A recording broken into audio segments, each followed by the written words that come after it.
5 ವರ್ಷ ನಾನೇ ಸಿಎಂ ಎಂಬ ಸಿದ್ದರಾಮಯ್ಯ ಹೇಳಿಕೆ ವಿಚಾರ ಕಾಂಗ್ರೆಸ್ ಪಕ್ಷದಲ್ಲಿ ಯಾವುದೇ ಜಗಳ ಇಲ್ಲ. ವರಿಷ್ಠರು ಸ್ಪಷ್ಟಪಡಿಸಿದ್ದಾರೆ ಅಂತ ಬೆಂಗಳೂರಿನಲ್ಲಿ ಮಾಜಿ ಸಂಸದ ಡಿಕೆ ಸುರೇಶ್ ಅವರು ಹೇಳಿಕೆ ಕೊಟ್ಟಿದ್ದಾರೆ.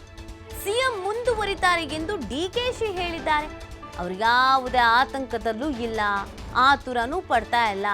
ಪಕ್ಷ ಕೊಟ್ಟಿರುವಂತ ಸೂಚನೆಯನ್ನ ಪಾಲಿಸ್ತಾ ಇದ್ದಾರೆ. ಸದ್ಯಕ್ಕೆ ರಾಜ್ಯದಲ್ಲಿ ಸಿಎಂ ಸ್ಥಾನ ಖಾಲಿ ಇಲ್ಲ. ಈ ವಿಚಾರ ಯಾಕೆ ಮುನ್ನೆಲೆಗೆ ಬರ್ತಾ ಇದೆ ಅಂತ ಗೊತ್ತಿಲ್ಲ ಅಂತ ಡಿಕೆ ಸುರೇಶ್ ಅವರು ಹೇಳಿರೋದು. ಸದ್ಯಕ್ಕೆ ಆತುರ ಇಲ್ಲ ಅಂತ ಹೇಳ್ತಿರೋದು ನೋಡಿದ್ರೆ ಮುಂದೆ ಅಂತೂ ಹಾಗೆ ಆಗ್ತೀವಿ ಅಂತ ಭರವಸೆಯಲ್ಲಿದ್ದಂಗೆ ಕಾಣಿಸ್ತಾ ಇದೆ. ಬಟ್ ಈಗ ಆತುರ ಇಲ್ಲ ಅಂತ ಹೇಳ್ತಾ ಇದ್ದಾರೆ. ಮತ್ತೆ ಶಾಸಕರ ಬೆಂಬಲ ಕೇಳೋದಕ್ಕೂ ಇದು ಸರಿಯಾದ ಸಮಯ ಅಲ್ಲ ಅಂತ ಬೇರೆ ಹೇಳಿದ್ದಾರೆ. ಕಾಂಗ್ರೆಸ್ ಪಕ್ಷದಲ್ಲಿ ಯಾವುದೇ ಜಗಳ ಇಲ್ಲ. ಕಾಂಗ್ರೆಸ್ ಪಕ್ಷದ ವರಿಷ್ಠರು ಕೂಡ ಸ್ಪಷ್ಟಪಡಿಸಿದ್ದಾರೆ. ಮಾನ್ಯ ಮುಖ್ಯಮಂತ್ರಿಗಳು ಕೂಡ ಸ್ಪಷ್ಟಪಡಿಸಿದ್ದಾರೆ.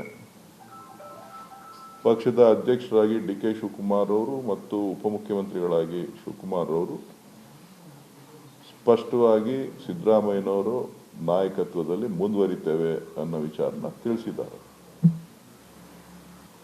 ಶಿವಕುಮಾರ್ ಆತರದಲ್ಲಿಲ್ಲ, ಆತಂಕದಲ್ಲೂ ಇಲ್ಲ. ಪಕ್ಷ ಕೊಟ್ಟಿರ್ತಕ್ಕಂಥ ಜವಾಬ್ದಾರಿಯನ್ನ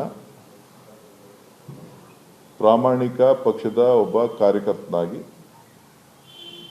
ಪಕ್ಷವನ್ನ ಮುನ್ನಡೆಸ್ತಾ ಇದ್ದಾರೆ. ಪಕ್ಷ ಏನು ಸೂಚನೆ ಕೊಡ್ತದೆ ಆ ಕೆಲಸವನ್ನ ಪ್ರಾಮಾಣಿಕವಾಗಿ ಮಾಡ್ತಾ ಇದ್ದಾರೆ. ಇನ್ನು ಹೆಚ್ಚಿನ ವಿಚಾರಗಳು ಏನೂ ಇಲ್ಲ. ಸದ್ಯಕ್ಕೆ ಮುಖ್ಯಮಂತ್ರಿ ಹುದ್ದೆ ಖಾಲಿ ಇಲ್ಲ. ಯಾತಕ್ಕೆ ಈ ವಿಚಾರ